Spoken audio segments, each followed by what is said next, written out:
Hello. Today I'm improving on a surface that I felt was, well, that I saw was very imperfectly ground. On the front here you see something, this surface has been ground with a Makita angle grinder, a stone grinder, works for glass, to an 800 grit with an 800, with the, you probably can't see them, but they're, all my wheels are up on the door there, the grinding wheels, pads. The surface that I'm working here, which is covered with, it's covered with 220 silicon carbide grit right now and water, a slurry. And what I'm doing is hand lapping it. Again, if you're watching any of the videos, I'm just using pieces of plate glass, which are just cut up window glass. And what I'm doing is I'm improving on this. And what I mean by that is this surface, the top, had been ground with the Makita to this finish, and then I went on to the next step with F4 pumice and a felt wheel, which brought it to a very, very, very crystal glassy finish. Problem though, as I saw, was that there were stutter marks left from the grinding from the Makita wheels, the pads. This is just a result of my being a complete novice, not having had any training with them, just knowing that in general you take things from a low grit to a high grit, usually using a lot of water to less water, so I'm sussing that out now, and it's you know, my results are very imperfect. So what I'm doing is going back to what I know that works. Silicon carbide grit slurry, there's water, 220, more water, and I'm just I'm grinding this down by hand. It's a lot more time consuming. It's also a lot more meditative. It's more quiet, and it's also flattening.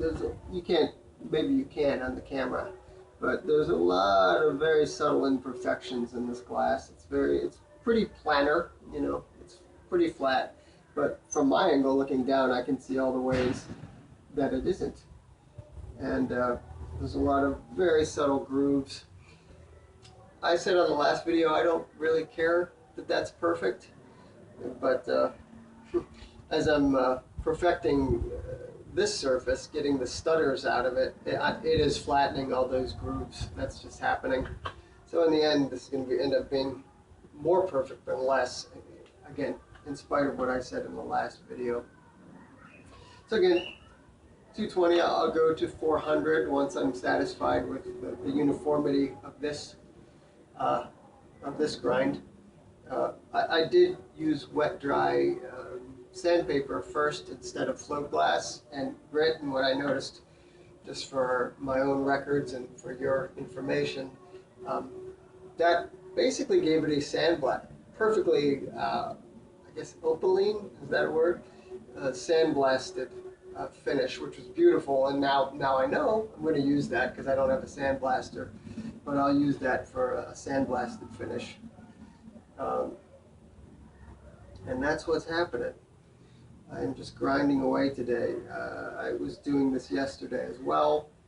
I did this for about 4 hours now. This is almost done. In fact, this surface is done. Now I'm going to take it to 400, then 600, then pumice, and I'm going to see, and I say 600 grit because that's the highest loose grit that I have.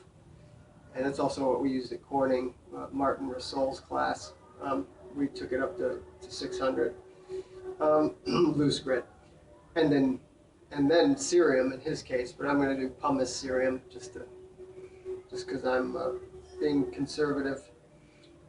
And that's that.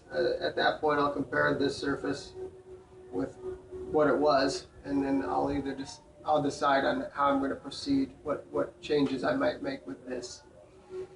And that's all. So, as the title says, prepare to be bored. or to meditate. If you want to tune in and just watch me grind, because it brings you peace of mind like it does me. Here we go.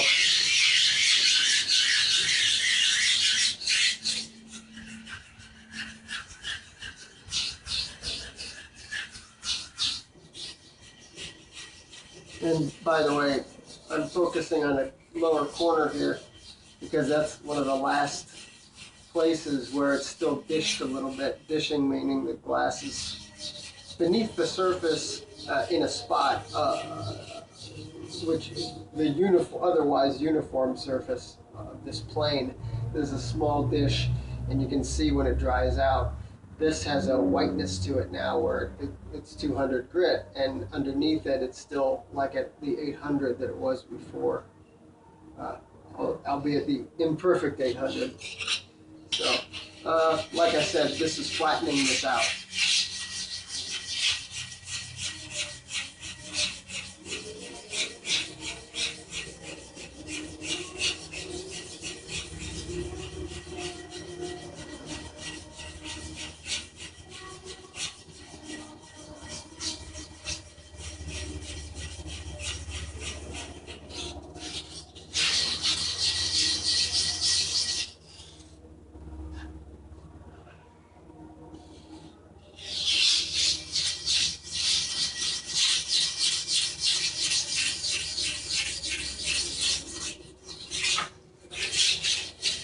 As I do this also, I want to turn the plate glass, if you're still watching.